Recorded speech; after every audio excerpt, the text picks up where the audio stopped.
Okay, welcome everyone to the April 14th Active Transportation Committee meeting. I am Shane Rhodes, and I'm going to read some introductory remarks before handing this over to the panel, to the chairs. I'm the City of Eugene staff representative for this meeting. Before the chairs convene the meeting, I have a few reminders and introductory words. The purpose of the Active Transportation Committee is to advise the City of Eugene staff and community organizations and partners on the implementation of Eugene's pedestrian and bicycle strategic plan, to represent the community and constituents' interests in transportation planning decisions, and to provide feedback to staff on projects relating to walking and bicycling. Please keep in mind that this meeting is being both recorded and live streamed to YouTube, meaning that it can be viewed on the City of Eugene Transportation Planning YouTube channel, both right now and in the future. The live transcription feature for closed captioning has been enabled. All verbal and written commentary will be held in the permanent public record. Today's meeting will begin with a 10-minute public comment period. The public comment period is an opportunity for individuals to speak to the Active Transportation Committee on transportation-related issues. Each person will have 3 minutes to speak. To indicate you would like to speak, please use the raise hand feature within Zoom. Now, the chairs will call on you when it is your turn, and staff will unmute your microphone at that time. When it's your time to speak, please give your name, city of residence, and for Eugene residents, your ward or neighborhood if you know it. At any time during the meeting, you are welcome to ask a question using the Q&A function or use the chat feature for discussion with other attendees and committee members. Comments will be monitored and recorded. Anyone making inappropriate comments will be restricted from the live portion of the meeting. Questions will be answered at the chair's discretion. As a reminder, civil speech supports everyone in feeling comfortable sharing their perspectives and opinions. Let's give one another the respect and courteous and civil the respect of courteous and civil speech tonight. And with that, I'll hand it over to the chairs to convene the meeting. Okay, welcome everyone. Nice to see people. I saw quite a few of you out and about walking and biking between meetings, which was nice. Let's start with public comment. Do we have public comments? Yeah, sorry. Let's see. It looks like Vicky and Paul Moore. So I see Vicky first on the list. So I'm gonna allow. There you go, Vicky. You can unmute yourself. Thank you. Thank you all for your work on this really important topic throughout the city.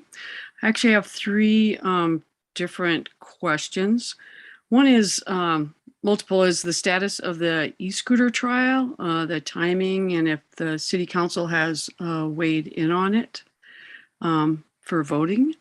Another question was with a lot of things happening around the city, especially on bike paths, I'm wondering, is enforcement going to be a higher priority at all sometime in the future? To help, especially with a lot of more electronic devices going really quickly. And I'm wondering if maybe I missed it, but are you still emailing notifications of the meeting with links and the agenda? So I don't think I recall receiving one. So those are all my comments, mostly questions. Thanks for any information you can share. Thanks. Hey, Vicky, thank you. We'll go ahead and hear from Paul, and then we'll see if staff wants to comment on any of your questions. Sounds good.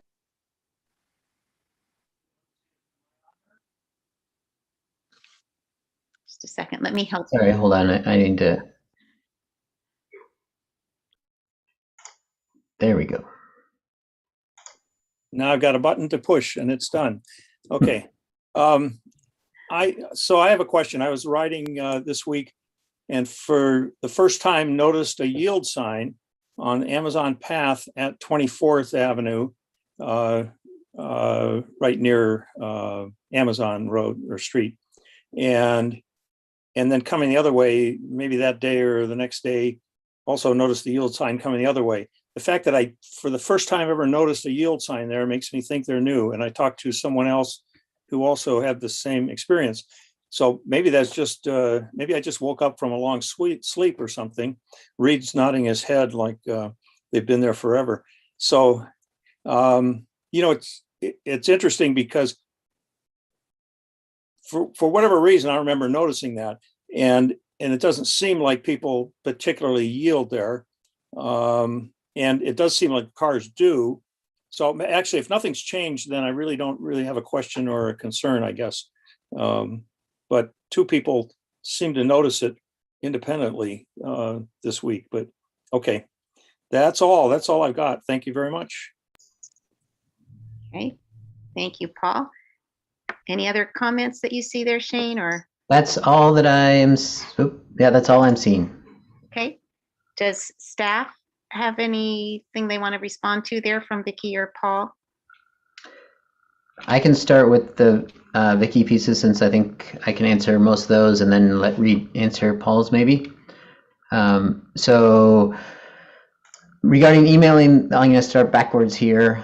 Regarding emailing the links out, it is quite possible that in the transition from Kelsey that there was a listserv that normally gets announcements that I did not send an announcement to.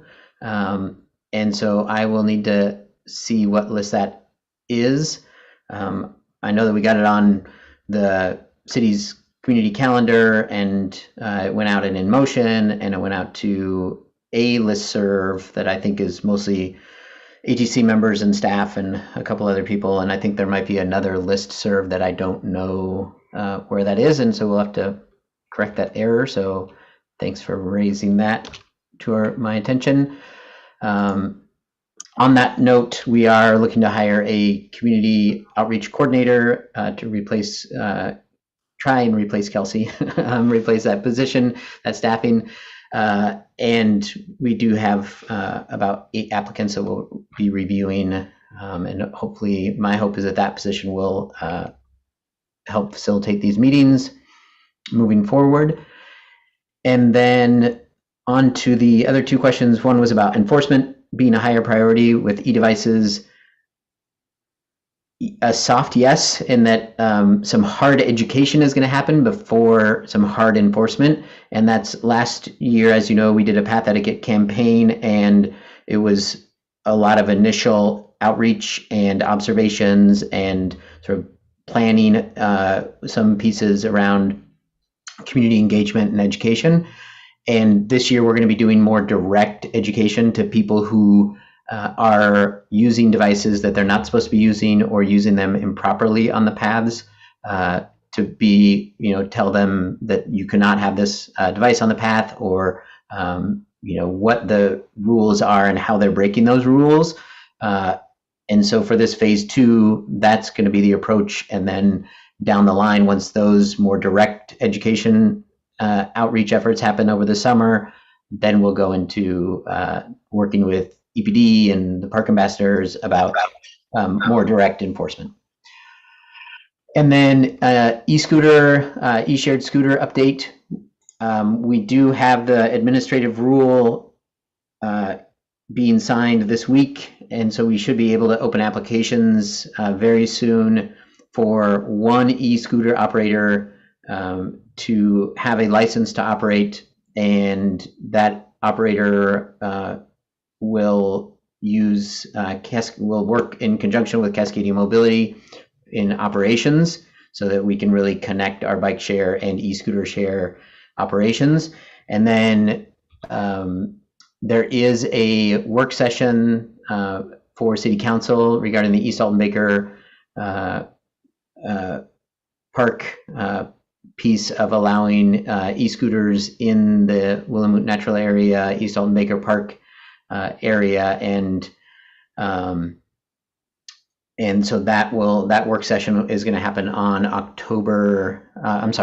April 20th at noon, and staff will be presenting what they heard from CPC and ATC and the community, and talk about the recommendations that staff will be giving around e-mobility devices in East Alton Baker Park. And so that information we'll share to ATC members and on our social media moving ahead as well. And then Reed, do you want to add anything to those or just address Paul's comment? I would just say that I think enforcement on shared use paths is going to be interesting. We're not exactly doing enforcement on roads right now. EPD is down about 26 positions. They've been aggressively trying to hire and coming up short on qualified candidates. And so it's been difficult to get police everywhere we need them. And traffic enforcement, unfortunately, is one place where they're trying to consolidate to areas where a lack of enforcement would lead to serious injury. And that certainly isn't probably a shared use path if you think about that. So we'll see if those conditions change. Something would need to change, I think, before we'd actually be able to do real enforcement on the shared use path system. But certainly I think we can, the education campaign I think is a good start, and just having more people out there like park ambassadors who can sort of convey what the rules are, I think make people feel guilty about doing the wrong thing. We're sort of hoping that people behave all on their own, and we'll send them reminders on what behavior means, good behavior, and then they can self-monitor. To Paul Moore's comment about the yield signs, yes, those have been there for a while. There are also little triangular pavement markings that are associated with yield signs that are at that crossing, and those have both been there for at least 5 or 6 years. I know what you're saying though, Paul. I had ridden over the Delta Ponds Bridge at least a dozen times before somebody told me there was a stop sign before you cross Good Pasture Island Road, and I had just never seen it before. It's there. I think what folks are generally doing is they're looking for a gap, and so you're sort of looking left and right, not straight ahead, and you just kind of get conditioned to do that. And so I think you've missed them, and it's like I said, that happens to all of us. The big news for that crossing will be that this year we plan to change it a little bit. We're gonna raise it up, similar to if you go up on 19th, that one's a little raised right now. We're gonna raise 24th Avenue as well. We're also going to have overhead lighting on both sides of it so that it's very clear at night if there are people approaching. And then there's also that parking lot that's just north of that crossing. It has 2 driveways in it. One is very close to the crosswalk. We're going to close that, so people won't be pulling right out of the parking lot into the crosswalk, which is the condition right now that I think is leading to some issues. So all of those things are scheduled to happen this year in 2022. So hopefully that makes that feel a little bit safer. Okay, thank you, everyone. Let's go on to approving the March meeting notes. Do we have a motion to approve the minutes?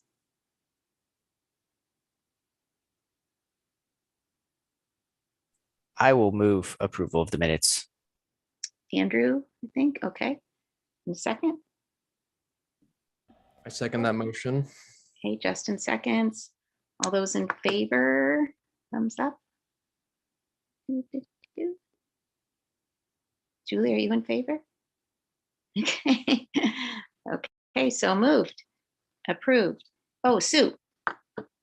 Yeah, I was just going to ask you if we could try to, in the minutes, to have recorded what members of the public actually spoke to us, just so if we need to follow up in the future, we have those names. Great point. Thank you. Thanks. I thought it was really great that the minutes included the public comments and also the, what was the other thing? Oh, the chat. That was really helpful to have that listed right with the minutes. Thanks for doing that. Okay, moving ahead, we have the staff response to South Willamette report and signal timing with Reed.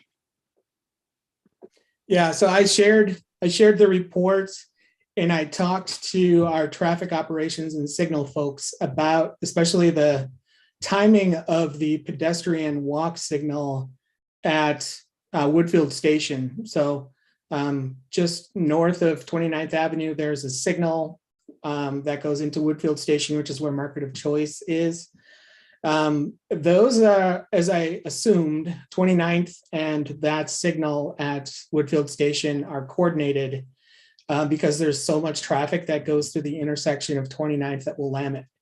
And so what happens is that traffic backs up. And so if traffic were to, if there was a red light at 29th for southbound Willamette and you started to queue cars to the north, it wouldn't take that long for cars to go into the intersection at Woodfield Station.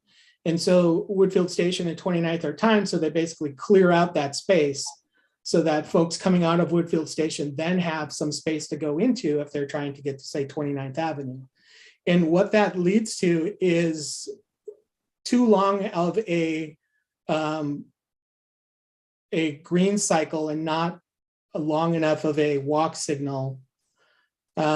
So Brett Jones, who I talked to, said, yeah, there may be times now when it's over 2 minutes before you would actually get the walk signal. People start getting impatient at about 45 seconds and start to think about maybe whether or not they can run faster than the signal will change. And so that's not a good situation and not good signal timing. We have the same issue in traffic ops that we've had for a while, which is that we still don't have a signal traffic operations engineer, like the guy who goes out and sort of plans signal progressions. We've got staff who can do repairs, and as we're putting things online, we've got the signals turned on. And so I think there's still some things on South Willamette Street that need to change in terms of signal progression, and this is one of those. We simply don't have the staff to go out there and change it right now. But what we did do with that position is that we reclassified it. And so previously it required a professional engineering license, and it no longer does. And so we got a bunch of applicants who applied for that position this time, which is great because in the past we had a terrible time getting that staffed. And so I've been told that it is likely that we will have staff on board very soon who can make the changes that are required. Now that may include a change to the entire progression on Willamette Street, such that maybe you get shorter green cycles, but they turn over faster. And so that would still give you the same platooning effect and clearing out intersections on South Willamette instead of giving overly long green progressions. So they're still working on what that might mean, but it's most apparent, I think, at that Woodfield signal, where I would say overly long. 2 minutes is bananas. The only one that I know is that's longer than that is by Whole Foods. If you were to cross basically Franklin Broadway there's like a 3-stage crossing that you have to do. And I timed that once at about 2 minutes and 40 seconds. And that's entirely too long. And so there are situations like that in the community, and we've got a list of them that need some attention. I think 29th, Willamette at Woodfield Station is top of list because it's something that we can do quickly, relatively quickly, and it gets a lot of pedestrian travel. I've also talked to folks who are on that walkabout about setting the pedestrian signals to recall on Willamette Street. And so right now, because we've got audible pedestrian signals at each of the crossings, so that for the vision impaired, they can hear an audible tone and be able to push a button, which brings up the walk sign. That requires you to push the button to call for the walk signal change. And I think those should be able to come up automatically. You would still get the tone. So if you need to be able to find that and figure out like what the PET signal, what phase the PET signal is in, you can still get that. But they would automatically come up to the walk when the green signal operates. And so you wouldn't have to be there right when the signal turns green. Otherwise you miss a cycle and have to push the button and wait. So I've instructed our traffic operations people and the traffic signal operators to get out there as soon as they can and be able to change those things. So we're working on that. I think staff overall, looking at the memo, we're really appreciative of the kind words and the fact that people really do appreciate the work that was done. This was a big lift for this city, and for folks who recall when this was all getting going, there was a lot of different opinions about what should be done there. And that includes people who own property nearby, people who used it occasionally, people who were never there but didn't like the idea of things. And so what Willamette represents right now is a phase one of a road diet, or phase one of more of a complete street. It has bike lanes, it has travel lanes, it has turn lanes, it has sidewalks that are complete and a little bit wider and a little bit more setback than they were before. All the signals have an audible pedestrian signal function. So it meets all of our current standards and best practices. I think the next step is making sure that the signal timing is adjusted. So again, 1.1 or wherever we are, I think that's the next thing. The stuff that we have should work how we think that it should, and it's not. So that's the next thing. And then we had talked about some additional crossings, maybe at like 28th, for example, or 26th. There are potentially some statutory crosswalks in those locations, meaning every corner is a crosswalk in the state of Oregon. And so you can cross the street there. There just isn't a painted crosswalk. And the reason that there isn't a painted crosswalk is because we think that there aren't enough gaps necessarily for a pedestrian to make it from one side of the street to the other without some kind of an intervention like a rectangular rapid flashing beacon, which just brings additional costs. And we already spent a lot of money on South Willamette Street, but we can come back and fix those gaps and make sure that it works a little bit better. So it was good to have the conversation. Thanks to folks who organized around looking at South Willamette and seeing how it worked. And for folks who understand that it took a long time to get to this point, but I think of the city as a laboratory, and so we can continue to do experiments here into the future to make sure that it works a little bit better than it does now, if it isn't working for everyone. And there are situations where it could be a little bit better. I think one of the other things I didn't mention is driveway consolidation. There's a lot of driveways that exist that sort of break up the continuity of the bike lane network and prevent right hook or left hook collision potential. Again, that because of the political environment at the time that we were approving most of this, in addition to taking away travel lanes and businesses concerned about what that meant to their bottom line, they were concerned about reduced access to their properties. And so we did not do driveway consolidation during this project, but it's something we can go back and do. But safety overall on the corridor has been improved. There are a lot fewer crashes. The results of those crashes are that there are less injuries or less severe injuries that result. And I believe the last time I looked at it, and Logan is on here, although I don't know if he's looked at it either. I think the median speed, it's posted at 25. I think it's below 25. I think it's like 23. And so it's actually working very well, and a little better than we had hoped. So I think most people are used to it and pretty happy with the overall outcome. And that's all I have. Thanks very much, Reed, for that. We have a few minutes, so if we have any other things that people want to talk about with regards to the Willamette Street report. And I also just want to mention, since that was a pilot program for us to do that kind of a walkthrough and report, we would be interested in anything that could make it stronger, or different, anything that could make it more useful in the future as we hopefully continue to do more of those. So we're open to that. Josh, you had something? Yeah, just a comment, not necessarily specific to the portion of Willamette you're talking about, but still sort of in the southbound direction. And I'm bringing it up because it's sort of change that occurred at the same time that you were finishing up the south part of Willamette. There is now a new dedicated left turn signal at Willamette and 13th that allows cars going southbound or trying to turn onto 13th to sort of make that turn before the northbound cars can move. If you're in a car, it works great. If you're on a bike and you're trying to make that movement, the signal does not pick you up. And so it seems a little bit ironic given that David Miner was killed basically trying to do that movement from Willamette onto 13th. And there's a whole memorial there, but then, this whole new signal that's really meant to make life easier for cars really makes it much more harder for people on active transportation and frankly pretty dangerous there. I can check to see what the detection there is and make sure that it does work for bikes.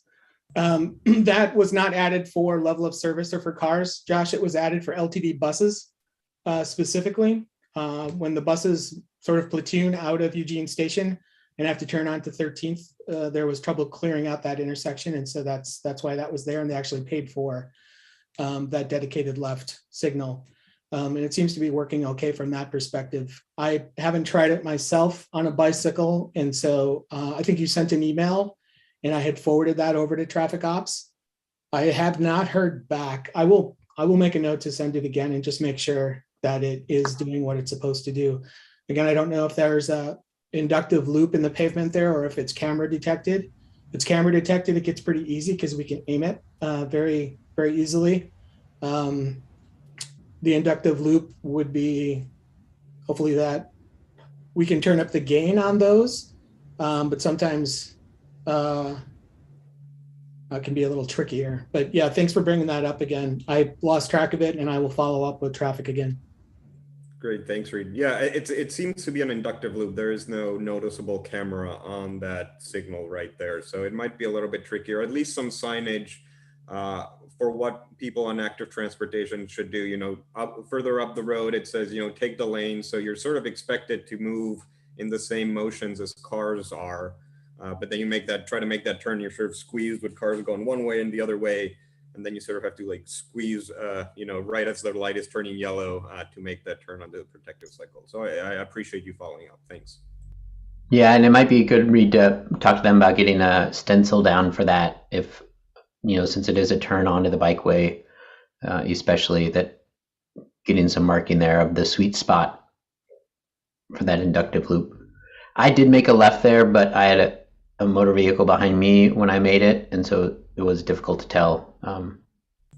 Yeah, if you have a car behind you, the inductive loop seems to extend farther enough back that it will detect you. But if you're on your own, I haven't had any luck. Yeah.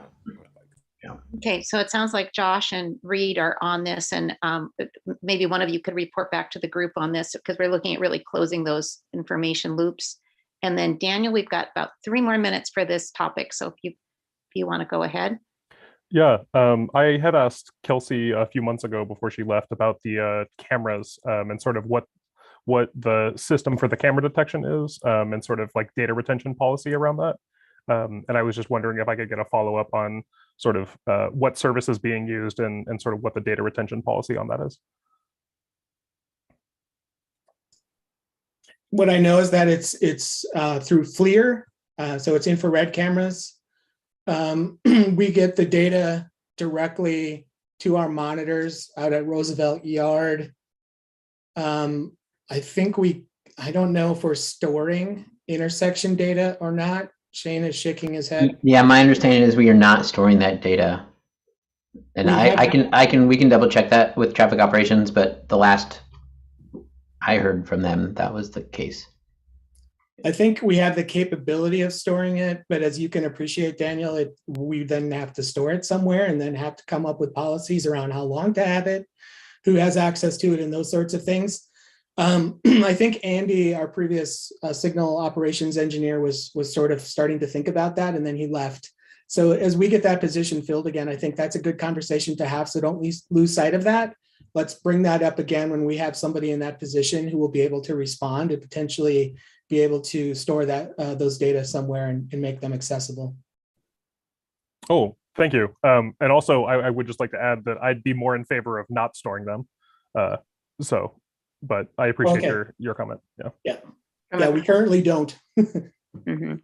Okay, Andrew, you have 1 minute. I was just going to say, I appreciate your not wanting to store Daniel, but also that seems like a great way to get really accurate bike counts. And we struggle to get bike counts. I think sometimes they're not that easy to do. And the more we have these cycle tracks with dedicated lights, and there's probably some middle ground, right, between storing videos of people and not counting it at all. So I just put it out there. I think it'd be cool if the city had really accurate bike counts because you use that data, but don't do anything creepy. Yeah, and so one of the things that the FLIR technology can do, and I've said this to this group before because it's interesting and also kind of spooky and creepy, is that, if you recall back to like the first Gulf War and you'd get all of that data footage from like the Scud missiles like crashing into things, that's all FLIR technology. And so basically, when you pull up to an intersection now, there's like a little target that finds you. There's no weapons or anything at the intersections. It kind of finds you, and then it figures out, it decides what you are.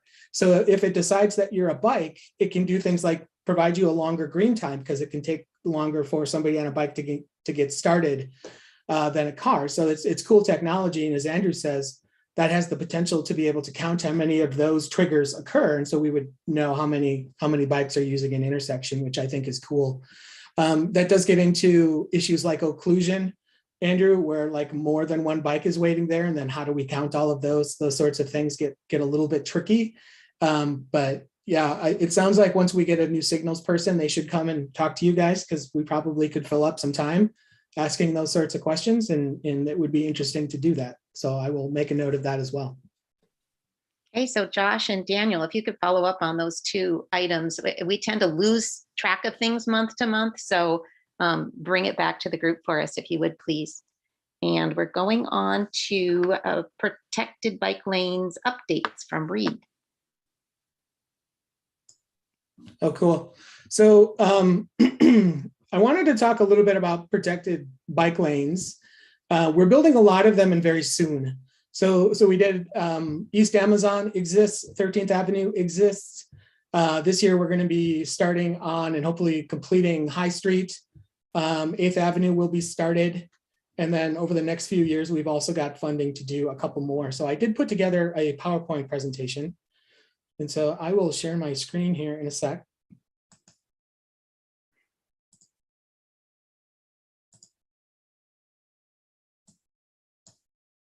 So let me run the show here. So can everybody see my screen? Just a head nods, great. So, so I want to talk about what's happening this year, and then I want to talk about what's happening beyond this year. But before I do that, I want to talk about why protected bike lanes matter. I think we've worked a long time in this community to get physically protected bike lanes in the street. Our first attempt at that, goes back to like 13th and Alder Street near campus, where a variety of things have been tried over the decades. And the first two-way facility was opened in 2011 on Alder Street. Now that one is not physically protected, though I may be able to put in some physical candlesticks or flexible bollards there. I have a signs and markings project that I'm currently working on that would add those this year. So maybe we'll have physical protection on Alder Street very soon. Hopefully we can do that this year. But the reason that they're important is because they provide this physical separation between where car drivers are operating and cars and trucks are moving, and the area where people are biking. In addition, we can add additional on-street parking to that barrier, further moving the high-speed traffic away from where bikes are operating, and making people feel a little bit more comfortable, and improving safety outcomes overall should somebody make a mistake. One of the cool things about protected bike lanes also, especially in a two-way configuration, is that we get this thing called social riding, where it's wide enough for folks to ride, side by side and be able to talk about their day and enjoy the trip along the way. And so that's a really important component of active transportation is to make it fun and make it something that people want to do.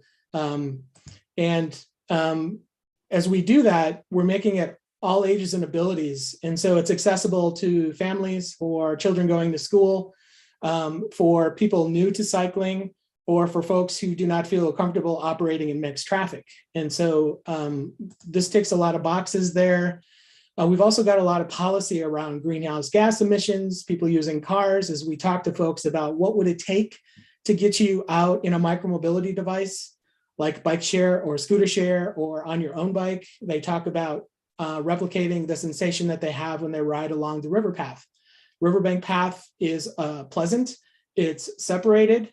There's very little concern about cross traffic, and there aren't cars operating on a shared use path. And so what we try to do with a protected bike lane is to provide the sensation of a shared use path in an on-street environment by providing physical separation and barriers between cars and bikes. So starting with that, we've hired some consultants in the past to help us envision what the protected bike lane network might look like.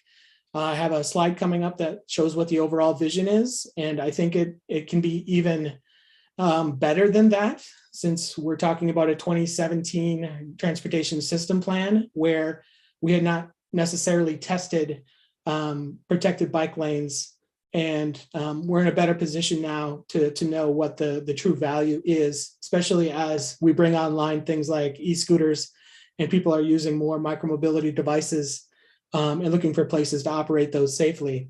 So High Street this year, finally, yay.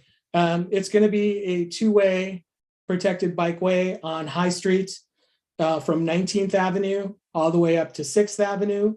That means that it's going to connect right in with the protected bikeway network that's already on 13th Avenue. North of 6th Avenue, High Street is two-way. And so we'll have one-way protected bike lanes between 6th and 5th. They will essentially be parking protected, similar to what's on Willamette Street right now between 18th and 19th. And then that'll happen as part of the Railroad Quiet Zone project. This project will also have bicycle signals, and it features concrete separators for most of it. Now, we did run into an issue with High Street in that a substantial portion of High Street between, say, I think it's 17th and 13th needs to be repaved. And so temporarily, we're going to stripe that and put some flexible delineators in there, because we fully think that in the next 2 or 3 years, we're going to come in and completely repave that entire section. And it doesn't make sense to take out concrete at that point or to put it in for 2 or 3 years. So that's going to be a temporary condition, but when we come back and redo that street, it will have concrete separators throughout. So this is what the extent of that looks like.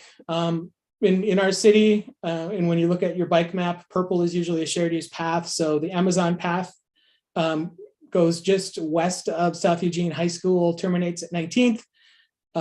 The High Street protected bike lane will cross you directly across 19th Avenue to the north side of 19th Avenue, where there will be a two-way protected bikeway that will take you right around the corner onto High Street and back into the Amazon path. So that's getting constructed very soon. We have 90% drawings done. We've sent them off to ODOT for review, and we'll be able to turn that around. I talked to the project manager 6 to 8 weeks from ODOT approval, which we expect in, say, the next 2 weeks. So ideally, this would have been started. We wanted to have 19th to 13th done before Oregon 2022. But it's just been taking longer to do the engineering here. But once this gets started, it'll go pretty quick. This will be on the ground in 2022. Another one that's coming in 2022, which is not in any plans anywhere, but it was an opportunity that arose because we have a voter-approved pavement bond measure that redoes the paving of streets, and 4th Avenue was getting done between Coburg Road and Pearl Street. So what we decided was that there should be a two-way protected bikeway there that connects directly to the DeFazio Bridge and try to get as close to downtown as we can with physically separated space. What this does is, for folks who are familiar with the hustle that you have to do right now, is you come off the DeFazio Bridge, you're headed toward downtown. Cars are starting to back up to turn onto Coburg Road just before the Ferry Street Bridge, and you sort of have to, folks will either decide to get to the far side bike lane through this curve, or they will go contraflow down the bike lane, or they will use the wide sidewalk near eWeb here. What we're going to do is we're going to add physical separation between the travel lane and the bike lanes so that folks will just be able to turn left directly from this DeFazio Bridge entrance instead of crossing 2 lanes of traffic. And it'll take you from, again, the DeFazio area on the north, right around this entire corner underneath the bridge down to Mill Street. And then it will connect back in with the on-street bike lane network. And this is a little goofy the way that we had to do this, but somehow we got to get people from this side up to the north side. But what I think most people will end up doing is they'll just kind of use Mill Street down to 5th, especially if they're going downtown. Remember, 5th Street is going to continue across High Street into the new Riverfront Parkway area. The first segment of that will be a bike ped mall, essentially, and so that will be car free. And then for like half a block before Mill Street, it'll be a shared lane environment where it'll connect up with Mill Street. So this will connect eventually as the riverfront area starts to get more developed. And this is a project that we had talked about with the ATC infrastructure subcommittee. And it's interesting because that subcommittee came up with this same solution that our traffic operations crew did, which was to put those protected facilities on the south side of 4th Avenue directly from the bridge. Ideally, this goes a little bit further to the west and ideally to High Street. We could potentially do that in the future, but there were a lot of plans that had to be approved as part of the riverfront development that included on-street parking on 4th Avenue. And so it became difficult to accommodate all of those uses with an on-street bikeway, especially one that is two-way. But we can come back to this again. Remember, this is phase 1.0, and we'll see how it functions. So beyond this year, lots of cool stuff. This map, if you sort of squint at it, hopefully you can see the red lines. The red lines are the protected bikeways that are in the transportation system plan. If you look all the way at the bottom, that's East Amazon. And so that one is done. And that connects directly into the Amazon path, which is a shared use path network. The next one up is also done. That's 13th Avenue, which goes from Lincoln Street all the way to Alder Street. The next one up from that says 2022, that's High Street. That's what we're starting, which is going to go from 19th all the way up to 6th. The next one up from that, 2023, is I think when 8th Avenue is going to be done. 8th Avenue is going to be one-way protected bikeways from basically High Street all the way to Lincoln Street. And then in 2024, we'll come back and we'll build a two-way protected bikeway on Lincoln Street. Currently, 13th Avenue, the two-way protected bikeway on 13th ends at Lincoln. We want that to wrap right into Lincoln and then go all the way north to 5th Avenue. And so that'll wrap right around the curve there and hopefully go all the way up to 5th Avenue. And we have funding to start that process this year, hopefully. And then we've also got funding for Oakway. So if you do cross the bridge, you've crossed the Ferry Street Bridge, and then you decide that you need to get north up to Cal Young, or to go to far north Eugene, we've got funding there to do protected bike lanes as well. And we haven't decided what those protected bike lanes will look like, but we'll start that process, the planning process, probably in 2023 or 2024, and start working with the ATC and with the neighborhood groups to figure out what that looks like.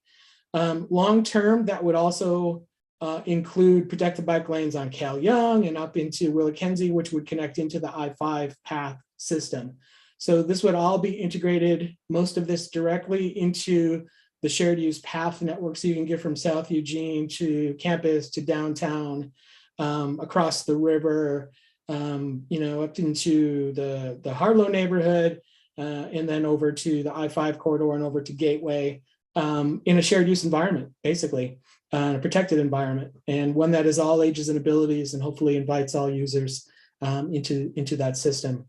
Some of these other ones like River Road, I think a lot of those improvements are going to occur as moving ahead happens and we start to plan for bus rapid transit, the MX system on River Road, and how all of that active transportation gets developed at once. So there's a lot of stuff happening and pretty quickly. So just wanted to give folks just an update on that and where we're at, because I think a lot of this has been talked about for a long time.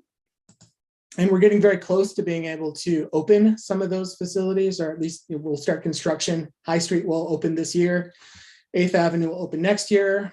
Lincoln will come online in 2024. Oakway will come online in 2025. And we're on schedule for all of those. So it's an exciting time.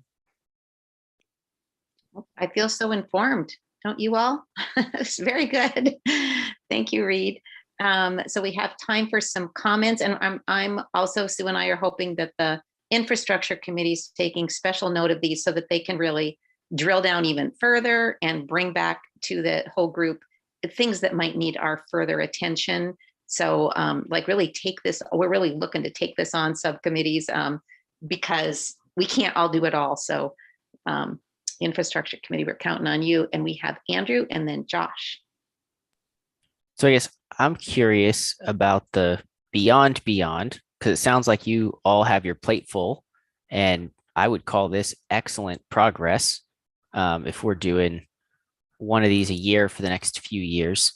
But I guess like what's the River Road's pretty far out. I know about that, but you know, what's the plan for beyond? Because I would love to hear that we have maybe not one a year coming online every year. I mean, I would love that, or two, but you know, I don't think we're done once we do this. So do you have any thoughts on beyond? We need to update the TSP. And so originally that was going to start to happen this year. It sounds like there's some changes at the state level that are going to require us to update our TSP, and we're still waiting for those standards to be developed. So we're not going to update it this year because we don't know what we're updating to yet. But I think as that process gets going, we're going to want to reevaluate the entire active transportation network and draw some more lines. All of those red lines I showed, that's the entire 20 year. And so we'll have 90% of that done in 5 years. So then what do we do between 2025 and 2035? We don't have any more red lines left. We need to draw some. So I think we could use help from the public to envision what those networks are and where they'll fit. And the TSP, I think, is the most appropriate place to put those. So I think it'll be part of that process. Certainly, I would love to take comments before then too. If you have an idea and say, boy, I'd really love to be able to go that way, or, you know, I'm not quite connected to my kid's school, that sort of thing. And potentially we could find some way to do those as part of a different project. Okay, Josh? Yeah, I want to appreciate the way you're thinking about a low stress network, and some of what you just said. Hopefully what we can look for are the gaps in that low stress network that we can, you know, do a few blocks or something like that that can really supercharge the work you're already doing. And that's obviously when you're looking at the TSP. I also wanted to register some amount of concern about the use of bike signals on high, not the signals themselves, but just knowing the exclusive phase requirement from FHWA. There are some complicated intersections with some complicated phasing that goes on. And so I know it's going to be a real challenge for the city to balance those for all uses, and communicating that to all of the different publics that exist using those intersections, I think is going to be a challenge. And so if there's any way this committee can help with that, it would be great to understand what those challenges you're running into are earlier rather than later. So if you end up with a really long phase at a particular light, telling us about it as opposed to us coming to you to complain about it, maybe we can help not with the traffic signal timing, but communication around it. We'll potentially have a pretty long phase at 10th because there won't be, we're not going to have bicycle detection there. That's just going to be part of the timed grid. But that has pretty high turnover anyway. It's usually, it rests on high. So unless there's an MX bus coming through on 10th, that's usually going to be green. And then 7th. 7th is where we're going to have to break the two-way bikeway up into directional bike lanes up to 6th. And that one as well is super complicated. But the best place to sort of reestablish directionality as you enter the two-way portion of High Street. So those are but they're already kind of that way. If you think about High Street at 7th, that's where we have the bike box and the dual right turns onto the Ferry Street Bridge. That intersection is just extraordinarily complicated. And again, phase 1 is that we're going to sort of try to do all of those movements with with no conflicts. So dedicated signals. And so, yeah, there will be 2. 7th and 10th, I think, are going to be tricky. And we'll see how the rest of them go. This is going to take a lot more conversation, and I'm hoping maybe Anne's class can get involved with some recommendations. And which reminds me, Anne's class did present all this really useful information, and we might want to, the infrastructure committee, it would be huge to take on a what do you call it? A walkabout on 13th, but we might want to formalize some of the recommendations that were put forth from Anne's group, because they were some really good ones, and maybe a way of formalizing that. It would be ideal to do that as that new signals person comes on. Mhm. So hopefully very soon we can formalize something like that. So infrastructure committee, if you would be willing to at least talk about that, discuss how we might go forward with the 13th Street, more clear review and recommendations. Sue. Yeah, this is kind of that same thing. I really appreciate the fact that, the protected bikeways make it much safer and more comfortable for people who are not currently riding bikes. But the people who are already riding bikes are living in kind of fear and trembling of High Street getting messed up. And so I was wondering what I can tell them. Everybody, a lot of people avoid 13th because of all the issues that Anne pointed out.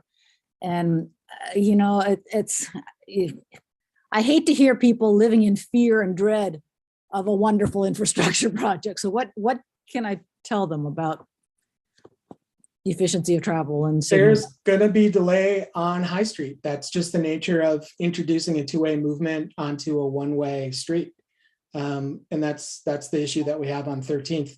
I will say that on High Street, and I've been collecting some numbers, folks on bikes aren't stopping for red lights anyway.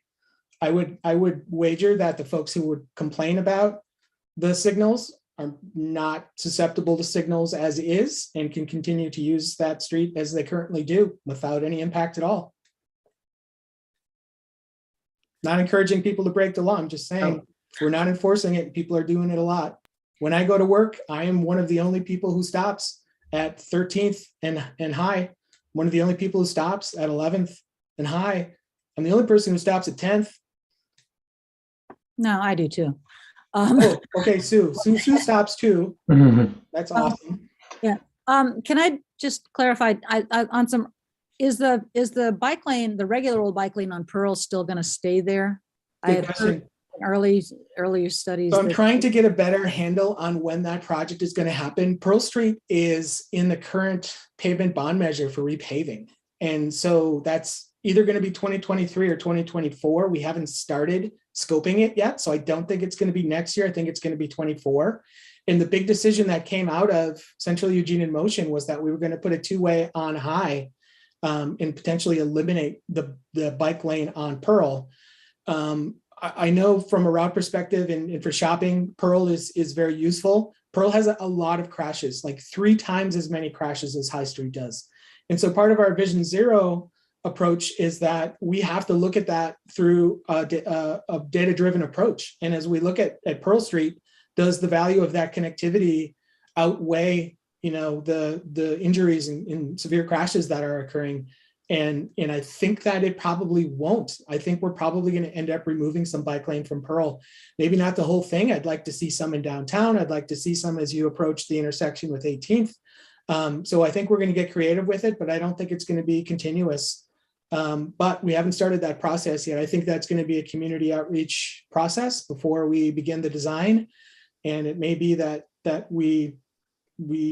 well, the problem was we couldn't physically protect it either. So where we are having the left hook collisions, for anybody who's ever ridden on Pearl, at the bank at like 11th, I mean, people turn into the bank, at Vero at 14th, people turn into Vero. These are where the crashes are happening, and there's no real good way for us to fix that. We can bend out the bike lane like we did on Willamette at 19th and 20th. There's not enough room for us to do that on Pearl. The setback is too low. So there's not enough room to get us to bend out an appropriate length. So it's complicated. I'm going to call time on this issue. And I know that Reed is interfacing with the infrastructure committee. So hopefully they will continue this. And then infrastructure committee, you can let us know what you think if we should put put this on the agenda again for further discussion, but hopefully that rich discussion will continue. Sorry, Andrew. Let's go on to Logan is going to tell us about a Vision Zero update and the priority matrix introduction that came up last time. So Logan, thanks so much for being here. Yeah, thank you all for having me. I'm going to give you the disclaimer that I'm a bit sick, so I'm going to power through as best I can, but I apologize if my voice does some odd things. For anyone who doesn't know me, my name is Logan Tellis. I'm a transportation planner with the City of Eugene, working on implementation of our Vision Zero action plan. I am going to share some slides that I pulled together. And let me get this going. Yeah, so as was mentioned, I'm here to give you all an update on Vision Zero and also talk to you about some of the criteria we're using to prioritize capital projects moving forward. So as far as Vision Zero work for 2022 goes, I want to say that what I'm about to share is not everything in the context of Vision Zero that the city's doing. Certainly, we have a lot going on. All of our projects that improve bicycle and pedestrian safety are in line with Vision Zero, which is all about reducing the number of fatal and severe injury collisions on our roadways. But these projects in particular are just some key exciting funding opportunities that are opening up that we're going to be working on projects for. So first I want to talk about the Vision Zero intersection study. We're being awarded $200,000 to conduct an intersection study of some of our high crash intersections in town. Now, some of you may remember this, but for those of you that don't, our high crash intersections in the action plan are the top 15 intersections for life-changing injuries for cyclists, the top 15 for pedestrians, and the top 15 for drivers as well. And what we found in this data analysis is actually that there's a lot of overlap between those three categories. Intersections that are dangerous for one mode are very often dangerous for multiple modes. So there are actually just 23 intersections in our action plan that are high crash intersections. What we're thinking is the best approach is going to be to choose a concentrated number of these intersections and prioritize them for funding. If we were trying to equally divide 200,000 across 23 intersections, I think that would be somewhere in the ballpark of like 8,000 per intersection, and that wouldn't get us very detailed results. So we're thinking we're going to choose some of our most challenging locations, really digging in to crash data to identify those, and also considering what recent capital projects have been completed at some of these. It's possible that we already have a good idea of what we want to do at some of these or have already implemented changes. And what's going to be covered with this funding is, one, we want to do some in-depth data collection and analysis beyond what lives in our action plan. We're talking about the possibility of maybe doing some video data collection, and there are some vendors out there these days who have some really interesting artificial intelligence algorithms that give you the ability to scan video data and analyze things like near misses, these types of incidents that we typically don't have a lot of data on. So that's something that might be covered in the study, will likely be covered in the sub-study. Additionally, we'd like the consultant to help us identify interim and longer term solutions for the intersections that are included in the study. And then depending on if we can stretch our money this far, possibly get some conceptual design services out of this. We'll have to see exactly what we can fit in the scope of work. But it's certainly going to be an exciting project, and it's going to help us with project identification at some of our high crash intersections. Additionally, moving on, a project I'm going to be working on is Division Avenue roundabouts. So I know this graphic over to the right, some of you are looking at to help orient you. On the far right there is the intersection of Division Avenue and Lone Oak. This is one of our high crash intersections. We've seen a couple of fatalities here and a string of severe injuries stemming from that intersection on the right down to River Road, which is off screen a bit on the left. And This sort of compressed history of severe crashes certainly caught our attention. We think roundabouts are going to be a good treatment here because it's going to help mitigate some of the challenging turning conditions that are contributing to the crash history. As some of you may be familiar with this location, but down there on the south side is a busy shopping center with a Fred Meyer, and then on the north side is a busy shopping center with an Albertsons, I believe. Beyond mitigating the turn conflict, the roundabouts are going to be great for slowing vehicle speeds, which should reduce the severity of collisions when collisions do occur. So this is an exciting pot of money opening up to us. This funding that we've already been awarded is going to cover the planning and design of these roundabouts, and we do not have funding secured for construction at this point, but we do have an arts application being considered for the easternmost and the westernmost roundabout in this series of 3, and we should hear back before the end of the spring on whether we're going to be awarded construction funding for those. So this year, what we're really focusing on for this project is getting started on community engagement and business outreach.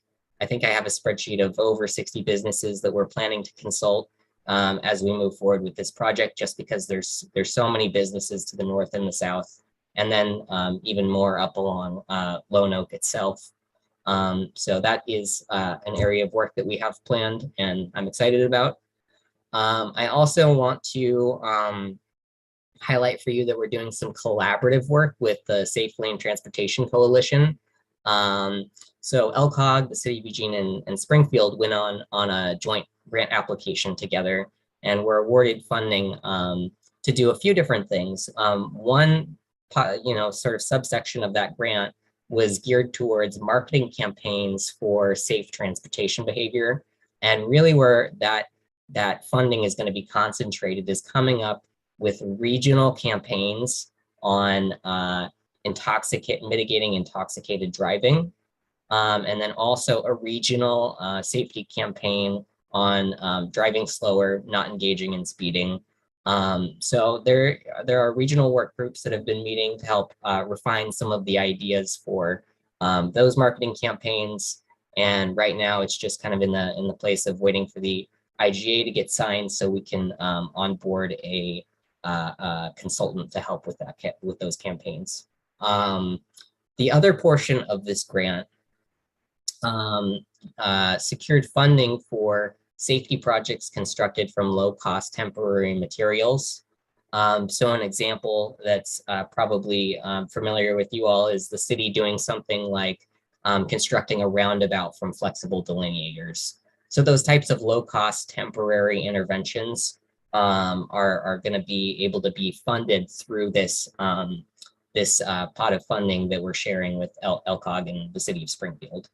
So this is an exciting opportunity, and that's going to establish funding streams for these activities over the course of 3 years, I believe.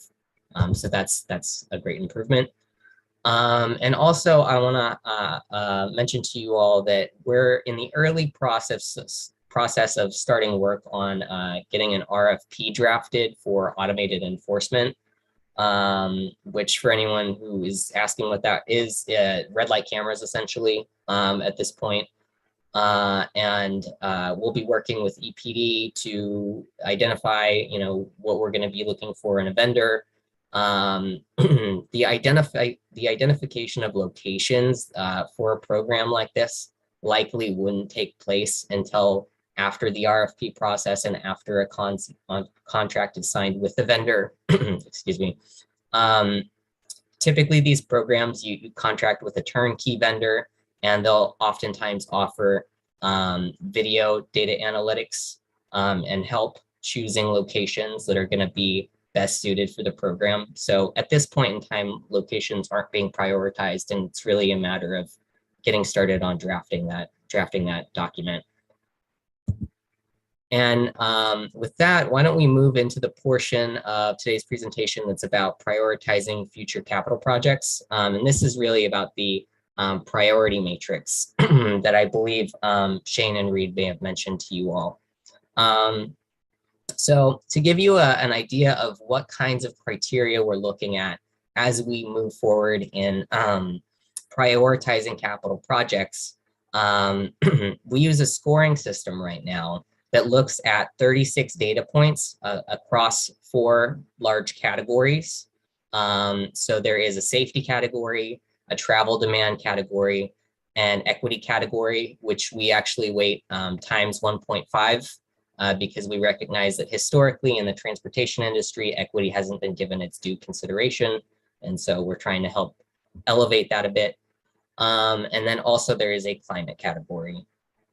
So as far as the safety category goes, which is certainly very relevant to Vision Zero, we assign points to potential projects based on crash history. So we'll ask ourselves, is this on our Vision Zero high crash network? How many severe and fatal injuries have occurred? How many bicycle and pedestrian related crashes are on record? We'll also consider vehicle speeds, which we don't have speed data for most of the locations we consider, but we do look at the posted speed limit as kind of a proxy to give us a rough idea. We also look at whether a project is going to be infilling any active transportation facility gaps. You know, are we putting it, does this project put a sidewalk somewhere where there wasn't previously a sidewalk? Is it filling in a gap in our bike network? Additionally, points are awarded if a project upgrades the protection level of an existing bike facility. Another safety consideration is whether a project is improving safety conditions at rail or highway crossings. In our travel demand category, we're really looking at variables like, is it a high bicycle and pedestrian demand location, which is, you know, slightly subjective because we typically don't have exact bike ped counts for the locations that we're considering because we're just considering so many projects through this priority matrix. But we try to kind of eyeball it based on things like proximity to destinations. We look at proximity to schools, parks, large employment centers, and projects are awarded points based on that. Additionally, we look at whether a project also is on the Safe Routes to School priority list for either 4J or Bethel school districts. And also we look at transit ridership on a corridor in the travel demand category. And even if a project doesn't immediately, you know, have a relationship to an LTD stop or LTD service, there's still that first and last mile connectivity that's important to consider. Our equity category in this priority matrix looks at census data. So we look at census data around household poverty status, around disability status, and around race and ethnicity. We also look at proximity to affordable housing sites and Title I schools. And we also award points based on whether projects improve mobility for community members with disabilities. And that's generally about facility type more than anything. To give an example, if we're putting sidewalks where there previously weren't sidewalks, that's certainly something that's going to improve mobility for individuals who use devices such as wheelchairs or other types of assistive mobility devices. And then the climate category is a bit higher level, just because it's difficult to anticipate exactly what kind of GHG impact a project is going to have. But we, you know, look at a high level at whether the project is improving access and promoting active transportation and transit. And, you know, certainly projects that do get awarded more points. And then aside from that, we also look at whether projects are creating opportunities to install new street trees or landscaping strips, bioswales, things of that nature. And that's also something that can yield more points for a project. And then at the end of this process, once we kind of have all 36 data points in the spreadsheet assigns points based on the answers.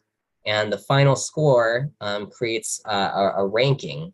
So projects with more priority points are ranked higher, and with less, obviously ranked lower.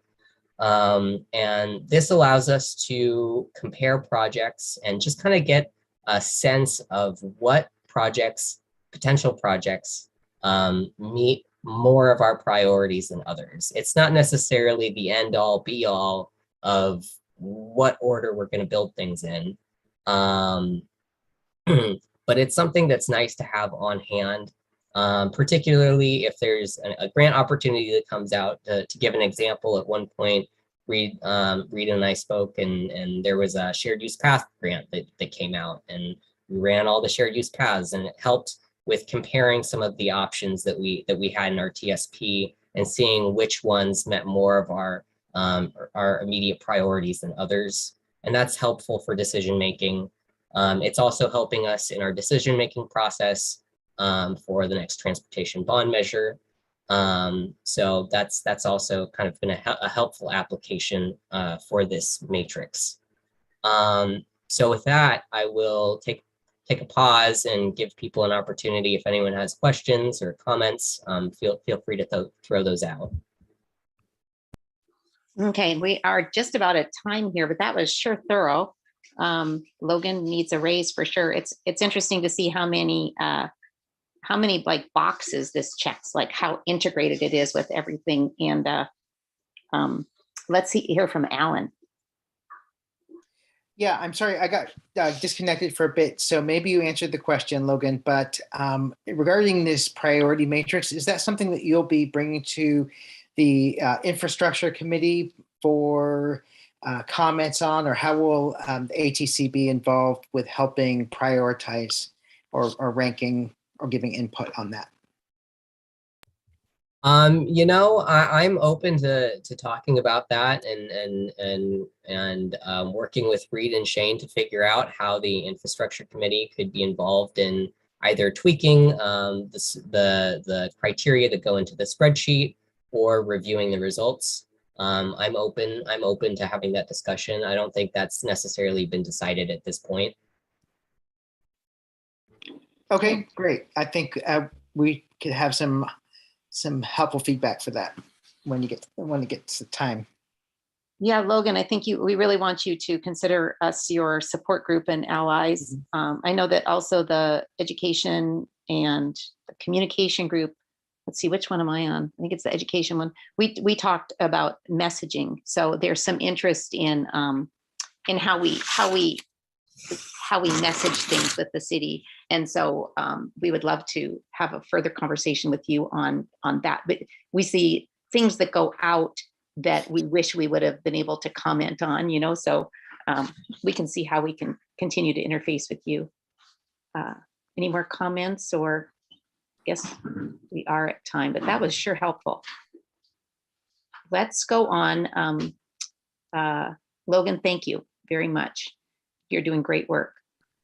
Let's see, we are going on to the report back from the Active Transportation Professionals Workshop. So I think we had 3 official people from the ATC, and then there were a couple other people who attended. So we'd like to hear your impressions of it. What was interesting? What connections did you make? Was there any implications for our work? Those are some of the things I think we would like to hear from the people who attended. And Shane, did you want to say anything about it first? Because Shane was really, I think, one of the main organizers of this. No, I'm just excited to hear ATC members' impressions. Okay. So let's see who attended for us. It was Clarissa and Josh Mendez, and Andrew was there, and Sue was there. Andrew was there with LTD, and Josh, Justin was there with Cascade Mobility. And other Josh was there too, Josh Kashinsky. Oh, Josh Kashinsky was there too, okay. What'd you hear? We didn't get to go. Yeah, I can jump in and get started. I think that it was like a lot of great energy, a lot of really interesting people in the room kind of working on active transportation from all different sectors or from different organizations. There were people who were involved with active transportation education and how do you learn to ride a bike, and then people from like I think the county and perhaps even ODOT, if I'm remembering correctly. So it was very interesting to kind of hear different people's perspectives on active transportation who are coming from all different places. And there was a lot of talk about data sharing and not duplicating efforts, which I think is perhaps also something we're working on here at the ATC. So that was kind of cool. And then also just how everyone, so many moving parts, how people can work together to best get the work done and do it well. Other things that were exciting to me to hear about were like bicycle patrols and how do you secure maintenance funding, because that's not necessarily shiny and pretty and exciting, but definitely needs to happen. And then placemaking, and also like how do you price parking so that it has good turnover and does what we need it to do.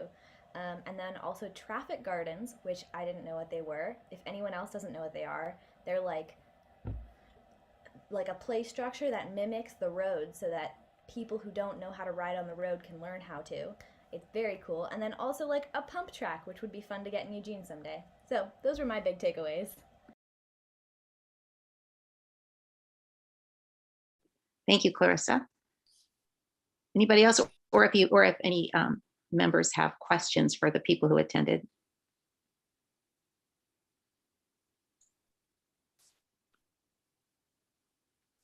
Oh, I'll let Sue go. Sue? Oh, no, please. I was trying to let other people go first, so go. Well, I was part of the organizing committee, and so I definitely want to hear from other people. I don't want to tell you what it was or what it did. I want to hear that it accomplished those things. But what I observed as part of it was a lot of local professionals connecting, reconnecting. Things have been extraordinarily disrupted for the past couple of years, and we've all been having meetings like this where we don't have an opportunity to chat before and after the meeting about weird side things. I got to sit at a table with 2 Springfield BPAC members who we otherwise only interact with when they show up in a box here, or one of us goes and shows up in a box there.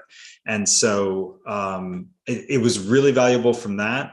But what a consistent takeaway was that this wasn't the last one of these we need to do. We definitely need a larger community one that occurs later this year. I don't know who on the organizing committee has capacity for that at the moment, because we're all preparing for Oregon 22. But it's definitely something I know we want to do, and we want to continue carrying forward.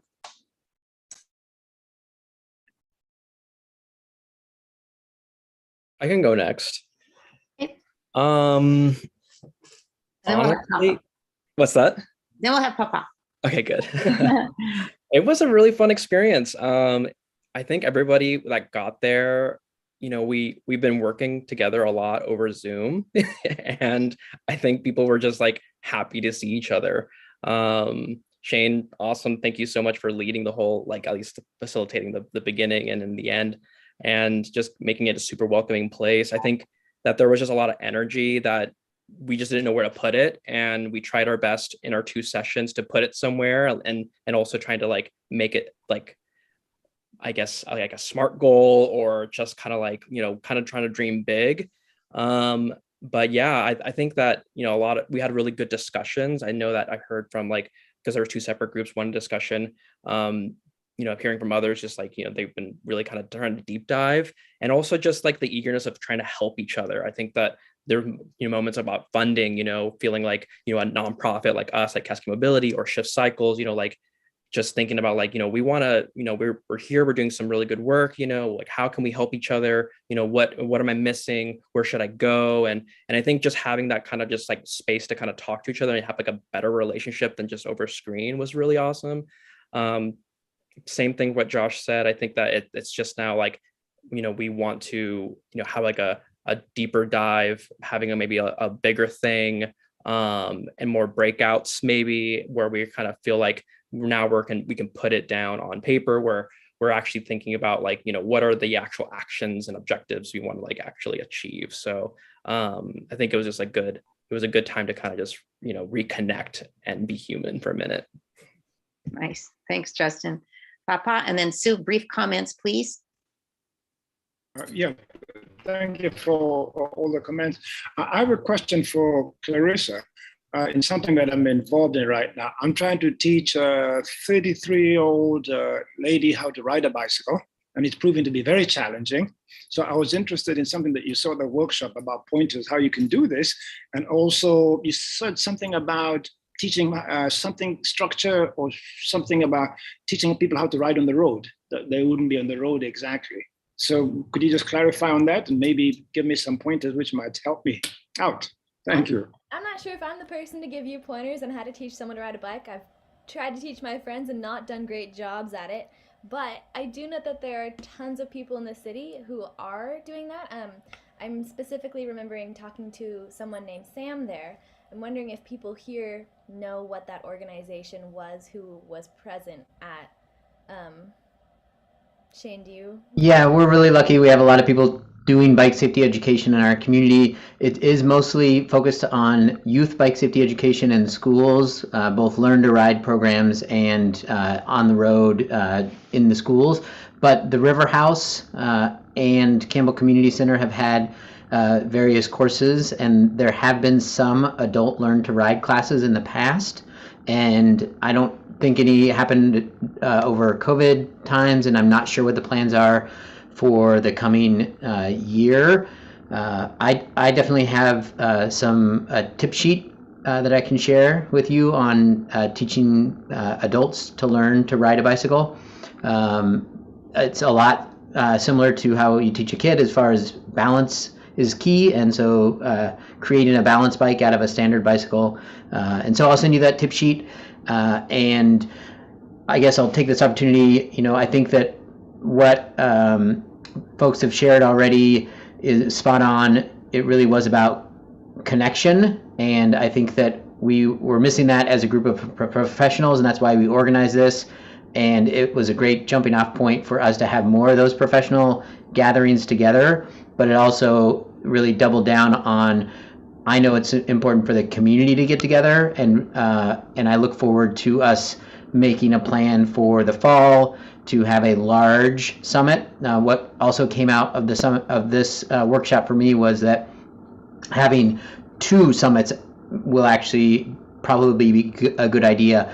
One being a broader professionals of people who are working on active transportation in some way, the healthcare industry, or in a sort of broader way, and how we can engage different organizations and businesses that could be connected to active transportation, and then a broader sort of advocacy community summit. Those might, we'll see what the form takes, but yeah, and then I think the traffic garden question was answered by Reed in there too, and that's a dream project of mine to get implemented for the city of Eugene. And I'll just mention that I'm headed to Denmark this summer, and we'll be bringing back lots of great information from that I'll be sharing. And the next meeting, I'll give you my blog that you can follow along and get live reports of what I learned there, and we'll certainly share when I get back as well.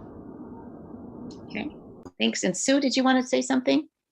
And that's okay. I'm not sure I have anything that's all that critical to hear. So, okay. Well, and Papa, I was thinking that as a group, it would be good to do some more conversation about where we are with bicycle education and getting people to ride.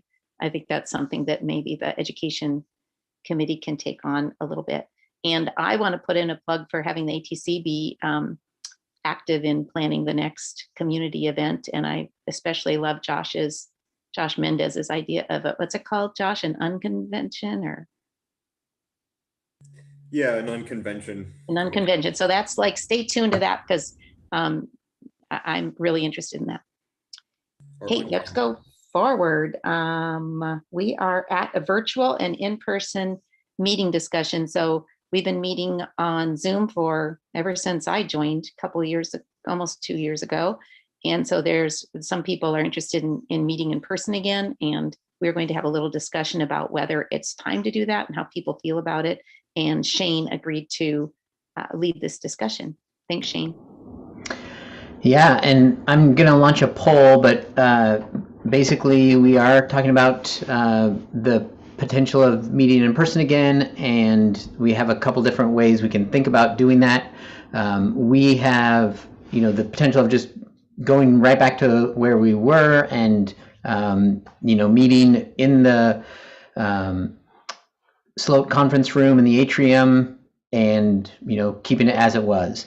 Another potential is that we meet in person, but we also live stream the event to Zoom and YouTube, and that members are in person, committee members are in person, but then we're live streaming it so people can watch it and engage that way. And then a third option would be that we do that as well, but then we have the ability for members to, looks like my poll didn't quite correctly state this, but for members to be virtual as well. So I think we have some technological pieces that we have to figure out, and I started to do that and realized that we weren't going to be able to do it for this meeting, and wanted to have us talk about this before we made that decision anyway. But even for next month, it could be that we have some technical issues. Currently, that the Planning Commission meets in that room, and they have like full, streaming and cameras, but they pay to have that work done by Metro TV, and so they pay for each meeting, and that's not really in our budget to have that done. The Planning Commission is advisory to council, and so they have a little bit more support and funding for that work and need for that to happen. But we will need to figure out sort of microphones and hybrids. I will say have been having some hybrid meetings for staff, and they've worked decently. I think it's different for a community meeting, and so we'll just have to think about that. But I wanted to launch just this quick poll. This is for, as an ATC member, what you're interested in returning to. I ask, there aren't that many attendees, but attendees not to vote, but for panelists, members. And so again, that there's in-person fully, just like before, in-person with a live stream where we're meeting in person, but then we're also offering a live stream to others, or the third option where you as a community member could also be there virtually for a limited amount of time. And that was the other thing, is that you can't show up to all the meetings virtually. We will most likely have some requirement that they're in person. I think we were talking with the chairs, and it seemed to be so if a lot of people are interested in that one, that will require some further discussion about how often would people be allowed to not be there in person, which it seems to be the really popular option. So it looks like 14 of you have answered. 15, I think that's it, 15, right? All right. So here are the results. So we have 3 of 15 saying in person fully like before, only 1 in person with a live stream and members in person, and 11 of you saying in person with a live stream and ability for members to be virtual as well. So, all right. Thoughts or comments on that? Thoughts on how much is too much? I don't want to, let me just say, I don't want to show up to a meeting and have 2 people, 2 ATC members there and 13 of you on the screen. It would have to be something like, like it seems like that we would be in person, but somebody could say, hey, I can't make this meeting, and Reed had a suggestion here that quarterly in-person meetings with the remainder online. So that's one thing. We have some options that could work. Let's go with Anne, then Alan, then Julie, then Andrew. Sure, I like the idea of something like max quarterly. Only selfishly, I have a young toddler who bedtime is right after this meeting, and I have to log off a little early because my husband has conflicts in the evening. So it's just logistically much easier with caregiving duties to attend online. Although I would love to see the bottom half of you all at some point as well. Okay, and Alan? This is not the case for me, but I recognize that there may be individuals who, for their own health and safety, might not be comfortable at an in-person meeting at all. And so I'd be hesitant to have some kind of requirement that people who are in that situation have to attend in person. Julie? Kind of a similar thought is that, obviously in-person meetings are so much better for making relationships and really getting stuff done. But on the other hand, we do have people who have either small children or elders who are unwell, and it would be, we need a way to accommodate that. So it's very hard to come up with a formula. But I think one way that it could be is that, maybe we ask people, are you able to come to meetings regularly? And somebody say like Anne, who, has toddlers. I mean, that's a really good reason to, unless she wants to get away from the toddlers for a while, to allow an exemption, to somebody, because it broadens participation if people who really have a good reason why a Zoom meeting is better for them can attend, because that sort of meets our diversity goals. And at the same time, so I think it's just hard to come up with a formula. We need to think this one through rather than come up with a formulaic solution. But, a very common in board meetings is you have to make an absence excused in advance. So if you're going to attend virtually, you would need to say so, at least 24 hours prior and maybe give a reason. And otherwise it's expected that you come to the meeting, maybe something like that. Okay, let's hear from Andrew. And then after that, we can check in and see how many people think they would be able to attend most of the time in person. Andrew?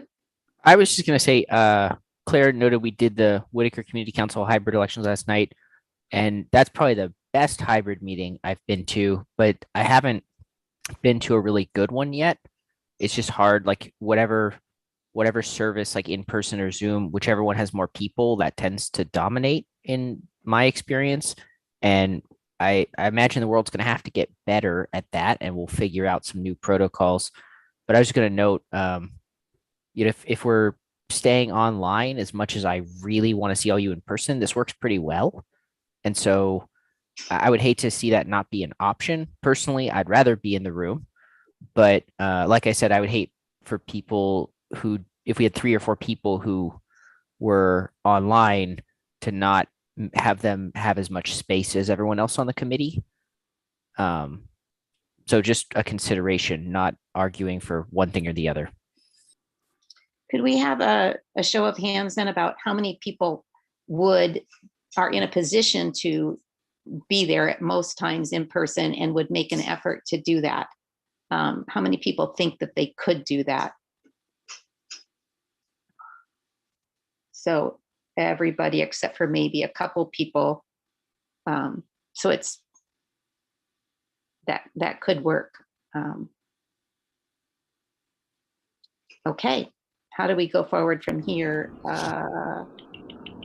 I think that was great. That gave us some really good information and perspective. If anyone wants to make any final comments, but I think I got a better understanding of people's perspective on it, and I'll talk to our staff, and we'll talk about it, and then come back to the chairs maybe, and I guess.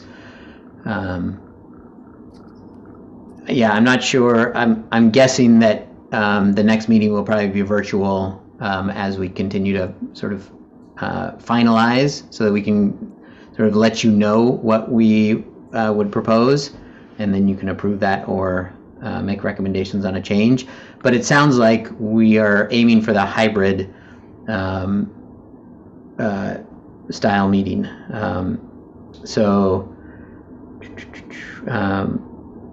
Yeah, May, and then and then at some point too, I will throw out that July we will probably not be having a meeting.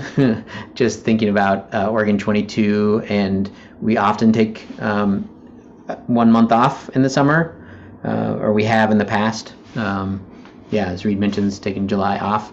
But we can discuss that a little bit more. So people are good with one more virtual meeting while we kind of work towards in person. So can we agree to have, what are we at? May's meeting virtual one more time, and then we'll take it a step at a time, I think. Is that okay with you too, Sue? Yeah. Okay. Okay, great. Thanks Thanks Shane. everyone. Yep. Okay, we are at I think we're at our committee reports. Yes, subcommittee report backs. So we had all 3 subcommittees meet, yay. And who would like to share first about what went on in your subcommittee? I can start for the infrastructure committee, just because I have to leave for said toddler. So we met on Monday and are in the process of, sending out an email to get regular times in the calendar, started a Google Drive folder. So we took notes and have a list of projects and some loose tasks for the next month. So we're moving forward with thinking about future walkthroughs, and our other big theme is sidewalk repair and infill as of now. Okay, thank you, Anne. Sue.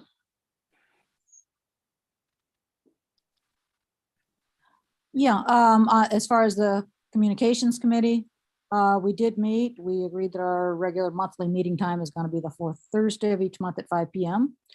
We got a chair.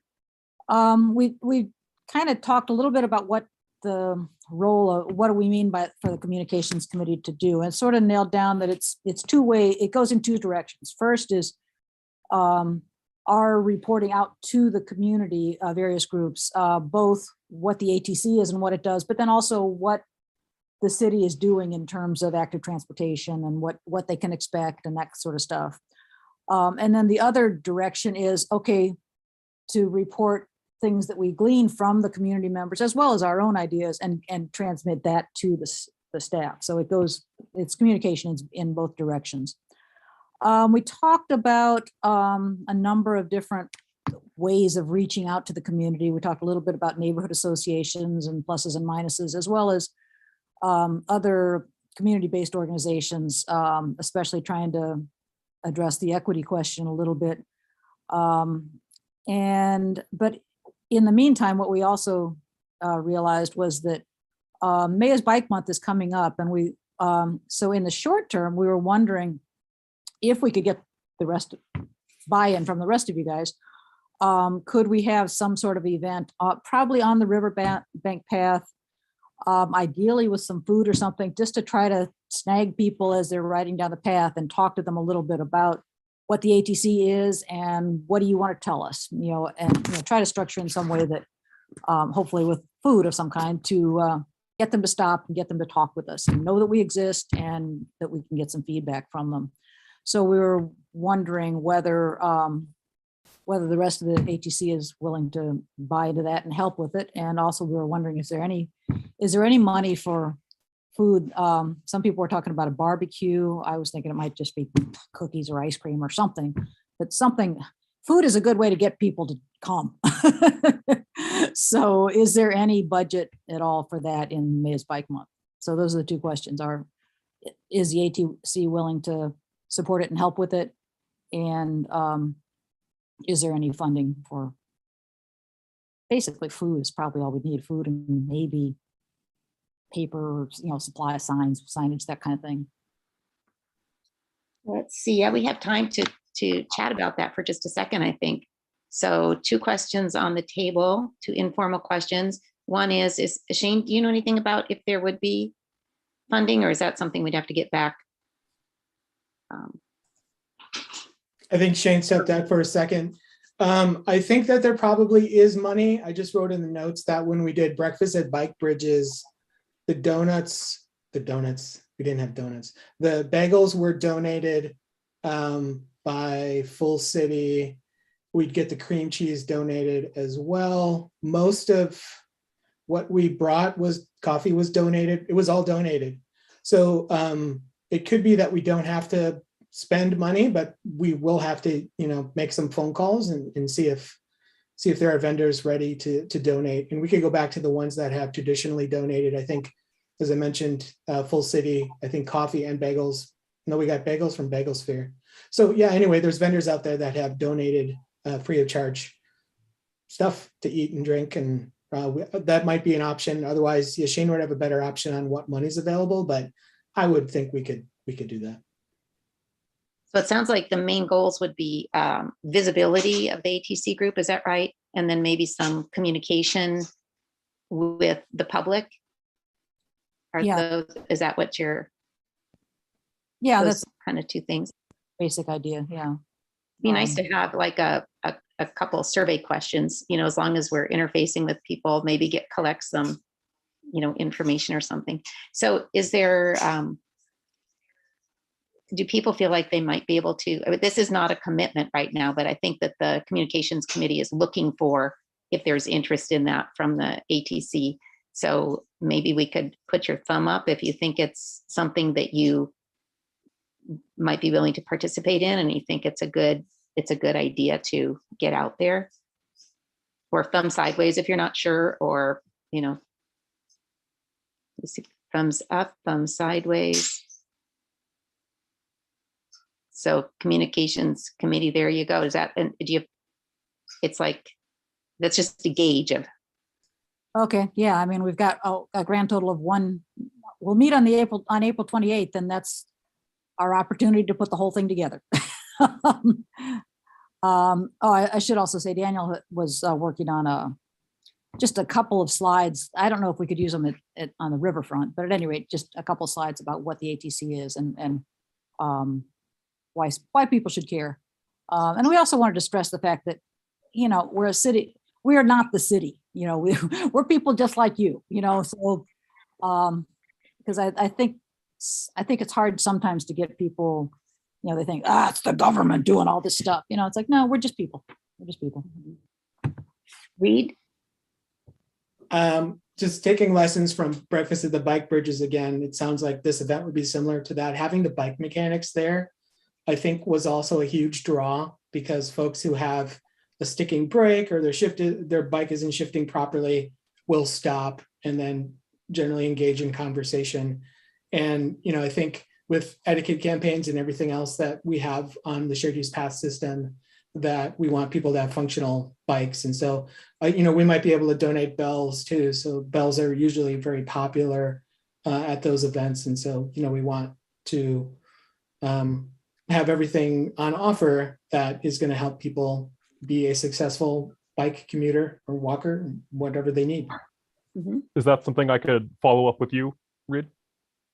Yeah, you can follow up directly with Shane. He's got the boxes. Hey, any more comments or some people had maybe a thumb sideways. If you have anything to add to it, or any comments about something that might make it even stronger or more interesting. No pressure. Okay, anything else from the communication committee? You got a little bit of a read on the group? Yeah, I think so. And then in the longer term, we hope to be communicating out with other groups in the community and figuring out ways to do that. Yeah, it's also just a great way for us to get together, and do something together. So it could be a bonding activity. And let's hear from the Programs and Education Committee. All right, Programs and Communication. So we're going to be meeting every third Thursday around 5:15. Some people are not going to show up for the next one, but they're excused.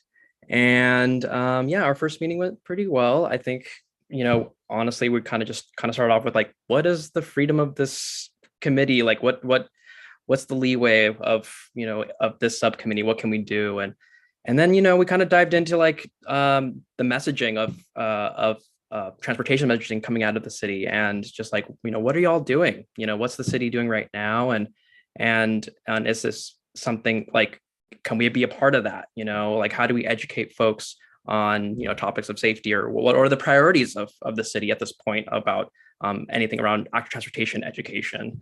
Julie, brought up, I have a quote here going, it needs, we love to see a harder hitting, more aggressive tones of messaging, maybe, or maybe just like having a PSA with KLCC, with John Fisher's Living Sustainable or something like that, like blurbs. What are some talking points, around that? We don't really see any billboards, but, those examples of the sugar in a can of soda campaign, like maybe there's something we could do around that. Not about sugar and soda campaign, but like, could we do billboards or do kind of like some kind of creative thing around educating the public around active transportation around that.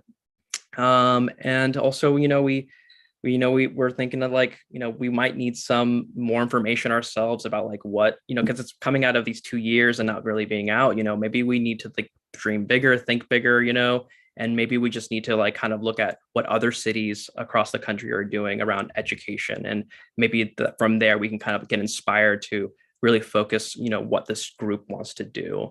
So, that could be around messaging and that can also be around programs, but is that something that we should do? Or is that something that we can, look and do that research and then provide that as a recommendation for city staff to kind of look into a little bit more. And then, that also inspired us to think about, like inviting Sarah Maisie from Safe Routes to School to kind of, give us some information about, what they're doing and how we can help. And, being that she's a professional and doing education work around that, maybe she could kind of give us a little bit more pointers on what we can do and how we can be, how we can collaborate and partner in the future. And then also, thinking about shared micromobility and etiquette and encouragement, so I think there's just like all these topics that we want to think about, but we just need to hone in and pick a few and put it on the work plan. Something we want to, put on the agenda for next May is that if we can get maybe a report back from the city, about, some plans that the city is doing in the future about creative, effective messaging and marketing. And then also, I think it kind of goes back to kind of what the communication subcommittee is doing, but thinking about like getting us together, maybe off of the public meetings, and having maybe that barbecue or something, and for us to get to know each other a little bit more. Of course, we just had the conversation about being sensitive, of the fact that, some people might not be able to because of health reasons or, and also just thinking about equity in general, and accessibility. But, really trying to get us together to, off of a more official feel, and then maybe coming in to these meetings with kind of just more direction. So I'm not really it could be a retreat, it could be something, but just something a little bit more casual outside. Not saying we do it repetitively, I'd love to, but maybe having that opportunity to kind of come together and also, just like think about, what we can do. So anyway, that's my update. Thanks, Justin. Yeah, Justin said he wants to get together and think big because we can get kind of like on a committee. And he's like, well, what do we want to do? What do we want to be? What do we want to see? And so really visioning I thought it was exciting to think about. Sue and I want to encourage the committees to really think about what agenda items you want to bring to the whole group, because we really want to, the city has things that they want to discuss, but we also want to, as members, discuss what we're really interested in and what we think is going to make a difference. So please get some agenda items on the whole group meetings. We want to drive that agenda. Anything else from any members about the subcommittees, Sue? Yeah, I was just going to say, just in terms of this May's Bike Month thing, is there any particular time that's good or not good for people if we haven't got a date or a time or anything? I'm assuming it would be probably commute time home, I'm guessing, so in the afternoon. But is there any early May, late May, any time that would be more? Does anybody have strong feelings? Okay. I guess not. Okay, well, it's really cool that all the committees met and everybody has a facilitator. That's pretty great. Let's see, I think we're at information share. Who's got something for us? Josh. Yeah, just a quick thing. So the Middle Housing Code Amendments public hearing is this Monday, April 18th. This is the city's implementation of House Bill 2001 to make it easier to build duplexes, triplexes, fourplexes, all that awesome stuff. As part of the staff proposal, they were suggesting to remove parking minimums for explicitly affordable housing and stuff built near transit. But City Council in their work sessions have kind of indicated that they want to eliminate that. So if you have thoughts about parking and how it interacts with active transportation and the climate, you should probably contact City Council. Josh, do you think you could send something to all the members about that? I mean, I can send the link to all the wonderful city information about the Middle Housing Code amendments. I don't have anything else about specifically what council's been talking about. okay, but you know what I'd like to see is like a recommendation from you. And this is what I think you should say, because I think it's complex, that whole issue. But anything you want to provide to members as far as info would be great.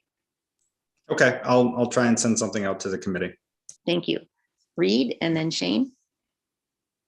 I found out today, we applied for a few Safe Routes to School grants.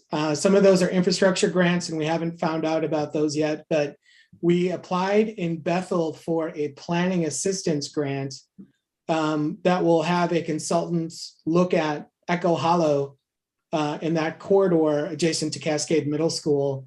And we were successful. So hopefully next year, we'll convene a planning committee, look at Echo Hollow between Barger and Royal. It's currently, I think, a problem for most folks. They try to squeeze a whole lot of stuff in there, and it's too much stuff. And there's probably not enough crossing opportunities. And there is a high school there, there's a middle school there, the pool is there. And then adjacent to those properties, there's also Malabon Elementary School. So it's a high need active transportation corridor that is not well suited for active transportation currently. And so we've been successful in getting an ODOT grant, which I think is really, really cool. Great. All right. I mentioned e-scooters at the beginning, so I'm not going to talk too much about that, except to say that Karen, who has been the lead on that, had her baby. So congratulations to Karen. It was very early, but she is still also, her baby's in the NICU, and she's still working on the scooter thing. We keep telling her to stop, and she says, "This is my second baby. I need to like give birth to this and deliver the e-scooter." And so she's doing that as well. We're trying to wrap it up. License should be open, as I said, later this week, or tomorrow or early next week. And we'll have a lot to talk about next month when that happens. And then I want to remind everyone May is Bike Month, and that this is not just about organizations and other people putting on rides. It's also about you organizing some fun ride that you pick out a theme and you put it on the bike calendar. And so We Bike Lane is the place to go to put in your events. And I encourage you to organize whatever kind of fun little event that has even just you and a couple other people riding. That's what makes May is Bike Month fun. And lots of things happening around Oregon 22 and transportation and the Riverfront Festival. If you haven't heard, the Riverfront Festival will be all 10 days. And we are working on a really cool transportation hub there with Cascadia Mobility and valet bike parking and demos and some other really fun things. So more on that coming up, but it's shaping up really well. It's gone through a lot of changes, and we'll see what comes out again in the next month, but some really exciting things happening. And then thanks to those who responded about the Ruby Bridge, the River Road Santa Clara Bridge, we are looking at another potential funding source since the original $1.5 million, $2 million ask didn't go through. We're making a much larger ask now, and the support letters that I'm gathering right now will hopefully open that help in that. And so if anyone has questions about that, please contact me after the meeting. Thank you. Justin. Peace Health Rides. Bike Share has new controllers. They're being deployed right now. We haven't officially sent out a press release. That will happen next week. But if you're one of these super users, I think some of you are, you probably already know about it through our mailer. But yeah, I think about 25%, which is like 25% of the fleet right now has the new QR controllers, which means that if you go on the app right now, you can use the app and then scan to unlock those bikes. So much faster. I was just there yesterday at the 13th of Kincaid Hub, putting out the new bikes with the newest new controllers and just watching, students come by and just like use the app. Well, first they were confused, going like, where's the buttons? And then they had the app to look at the account number. And then I was like, hey, just use the app, just push that little button. And then, the world just changed for them. So we're super excited about that. We're definitely ahead of schedule from the controller scope timetable that I have, or timeline, I mean. I think we were supposed to get 100% of them completely swapped by the end of April, beginning of May, but I think we can beat it. I think we can. Our team is right now just really tight right now. So there's that. Last week we broke like our record, as in the sense of like a year with Peace Health Rides being operated by Casca Mobility. We had 3,634 trips overall. So we're pretty stoked about that. And then, yes, Shane, on Tuesday is our 4-year, or Peace Health Rides 4-year birthday, not anniversary, birthday. So we're going to definitely say something about that. And then Banff Mountain Film Festival is kind of separate from Peace Health Rides, but Best and Cascade Mobility will be at Banff. Tabling will be definitely tabling about May's Bike Month, because, and now wrapping it back to Peace Health Rides, Bike Share is going to be free. We're going to be providing promo codes for a free month of Bike Share for anybody that's attending. Well, not just attending, but if someone wants a Bike Share membership for free, they could go to the We Bike Lane. It's not on there right now, but at the beginning of May, those promo codes will be available for individuals that want to get a free month of Bike Share. So there's that. So we'll be promoting May's Bike Month at Banff Film Festival on Tuesday and Wednesday. And if you haven't got your tickets, you should go. It's going to be a lot of fun. Claire and I are going to be there from Best. So yeah. Justin, very dynamic. Way to go. That's really a big thing for our city, and you guys are doing a great job. Okay, anything else? We're good? Oh, Josh? Yeah, just one last comment, I guess. So what does one do when one cannot get a car that's been parked on a sidewalk out of that sidewalk once it's been parked there for about a month? So there's this car that's on the sidewalk on 13th, Ave, and people continuously have to walk into the cycle track because this car is basically parked in a driveway, but the end of it sort of sticks out into the sidewalk. So I've reached out to police, reached out to the parking enforcement, but the car is still there. So it's great we have this infrastructure, but if it's unusable because some selfish motorist parks their vehicle on a sidewalk, what other resources do we have?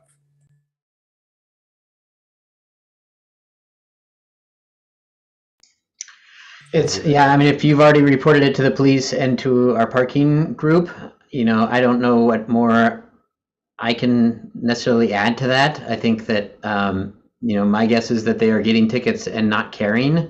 So that's a difficult one to say. How do you solve a bad person? Cool. Okay. Any other thoughts on that?